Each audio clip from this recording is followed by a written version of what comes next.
Last আধ ঘন্টা ধরে আমরা শিলিগুড়ি টাউন ঘুরপাক খেয়ে খেয়ে বেরোবার চেষ্টা করছি। প্রচুর জ্যাম, অলমোস্ট বেরিয়ে পড়েছি, আর একটুখানি বাকি আছে। টাউন থেকে বেরিয়ে যাব, রাস্তাটা একটু ফাঁকা হবে, দুপাশে গাছপালা চলে আসবে, মহানন্দা স্যাংচুয়ারি আসবে, তারপর আসবে পাহাড়ের ফার্স্ট ভিউ। এখনো অব্দি পাহাড় দেখতে পাইনি আমরা। আকাশ বসে আছে পেছনে একা উইথ লটস অফ লাগেজ।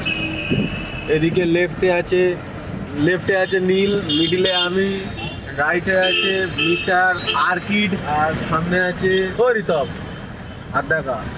হ্যাঁ, আর এই আমাদের ড্রাইভার দাদা প্রেম ভাই।